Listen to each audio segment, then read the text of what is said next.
AJ, brother, this is the one we've been waiting for, brother. This is the hardest fight that I had to pick out of all 6 fights. Number 25 ranked Nomad Shavkat Rakhmonov is facing off against number 49 ranked Carlston Mokambik Harris, brother, fighting out of Guam. Carlston Harris is one of my biggest dark horses in the welterweight division, but none bigger than Shavkat Rakhmonov, man. You know I've been talking about this fighter out of Kazakhstan for a long time.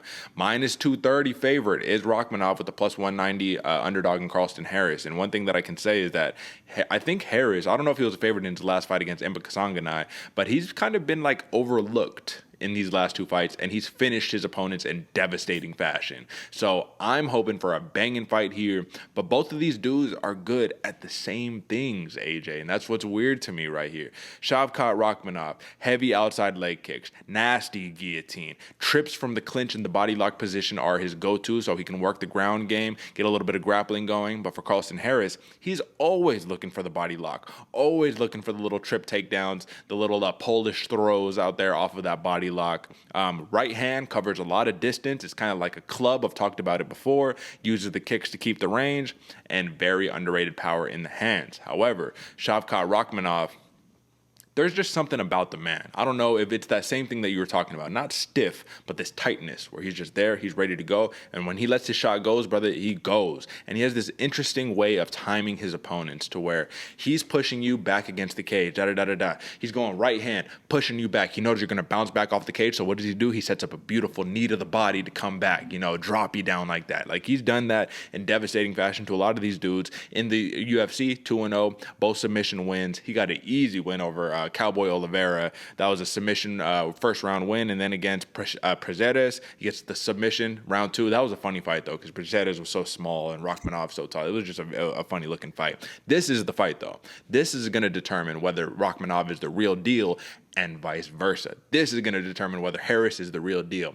Now, AJ, this is kind of, in my eyes, and forgive me if I'm making this a little too extreme, but in my eyes, this is the welterweight version of a Chris Daukaus versus Tom Aspinall. But they're matched up so relatively young in their career. This is kind of like what we were saying. It's like, do we want to match these guys up, or do we want to let them get some wins, and then match them up when we get towards the top? Clearly, Rakhmonov is closer to the top 15 than Carlston Harris is, but both of these dudes are just about equally as good. This is, once again, my nerdy references. This is Goku versus Cell, you know what I mean? Like, Cell is just that much better, and that's Rakhmonov in my opinion, but they're like right there, brother. You know what I mean? It's tough to really say one of these dudes is so much better than the other. Rant aside, give me your take on the matchup, brother. I agree with you, Derek, and it's hard to bet against Goku, man, because this dude, Carlston Harris, is a killer, man. You're looking anywhere he can go and he can get that body lock on you. You're going to be put in some crazy submission, and this dude is very much a dark horse in the division. That plus 190 money, I'll let you know, folks, I'm leaning a little bit more towards Rakhmonov on this one, but that plus 190 money is very, very good because he can get something slick early in the beginning. Rakhmonov is more known for his kind of smash style where he's going to be working the ground and pound, getting things going, and then get the submission on you, where Carlston Harris is just looking to lock something up, get something tight, and put you out, get you tapping and screaming uncle, man.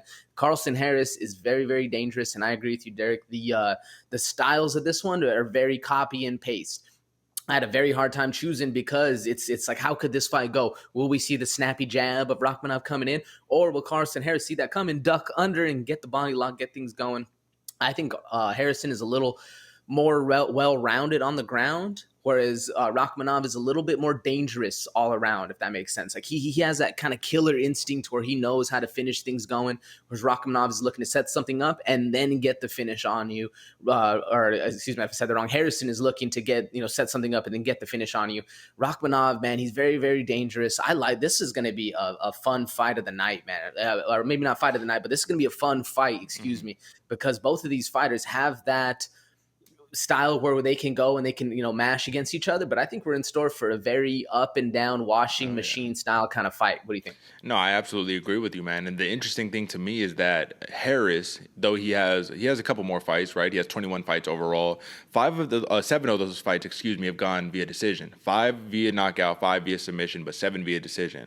Rakhmonov has a 100% finish rate, 14-0, 7 knockouts, 7 submissions. But that's what's interesting to me. If you've never had to win a decision, you don't have the experience experience of, oh, I know what it takes to be able to win a decision when I can't get the knockout, when I can't get the finish, right? So that's what I wanted to ask you right here. Let's say Rakhmonov does get the nod. Does he maintain his 100% finish rate, or do you think Harris, who has only been knocked out once, never submitted, lost 3 decisions, I mean, do you think he can finish Harris? I guess is the question that I'm asking you.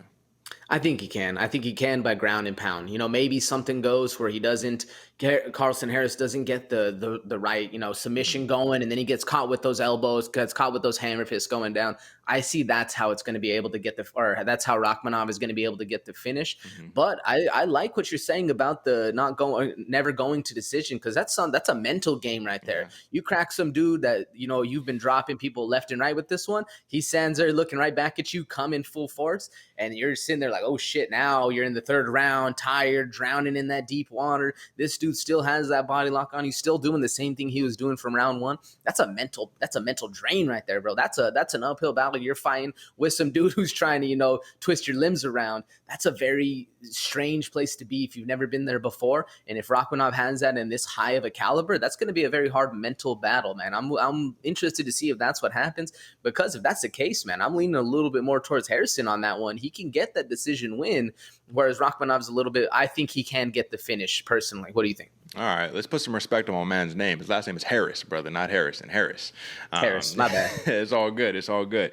This is the big question, AJ. This is what it comes down to. Because, yeah, like I said, the decision, it's going to be interesting not having that experience when Harris does have it. But this is the big question. Both of these dudes love to take their opponent down. Both of these dudes have 100% takedown defense. Who gets the first takedown? Ooh, I'm going with Harris. I'm going with Harris getting the first takedown. I think Rakhmonov is going to be a little bit stronger on the feet, to be honest. You know what? I actually believe the same thing, which is interesting, because most people probably wouldn't say that. Most people would probably say, nah, Rakhmonov's going to show that Kazakhstanian strength and just, go and grab him. But Harris will do relentless things to get that body lock on you, brother. And once he gets it, it's going to be a long night. But overall, brother, notable wins for Shavkat Rakhmonov. You have Alex Oliveira, Cowboy Oliveira, but believe it or not, he has a win over the Iron Turtle, Jun Young Park, a submission win over the Iron Turtle. Brother, that's impressive. Now, when he's talking about Carlston Harris, he has a win over Impa Kasanganay. Not too impressive because Kasanganay is not in the UFC anymore, but he's a very, very good fighter. But this is the one that maybe you wouldn't expect. He also has a decision win against Michel Paeta, right? One of those few losses that Paeta has is against Carlston Harris. So that's why I'm saying these two dudes are so damn good. All I can say, folks, is sit back, get your popcorn, and just watch a great show, because regardless of who you're picking, it's going to be a fun fight. However, I'm going Rakhmonov, and I don't see a finish happening here, brother. I'm going decision on this one. The over on this one is 1.5 rounds. So the odds makers think that this one's probably going to end early. Either way, I'm going over Rakhmonov. Who do you have, brother? Man, I'm going with the over 2, Derek, and I'm going Rakhmonov, but I'm going TKO round 2. So I agree. I think it's going to be a finish fight, but I'm going right in that round 2 range. And like I said, I'm going TKO for Rakhmonov. Okay, folks, and just in case you don't really know what over 1.5, over 2.5, whatever the case may be is, if you're going over 1.5 rounds, the fight has to last over 7 minutes and 30 seconds. Over 2.5, it has to last at least 12 minutes and 30 seconds in order to kind of cash in on that bet. So that's the picks right there, folks. Tune in for a fun fight.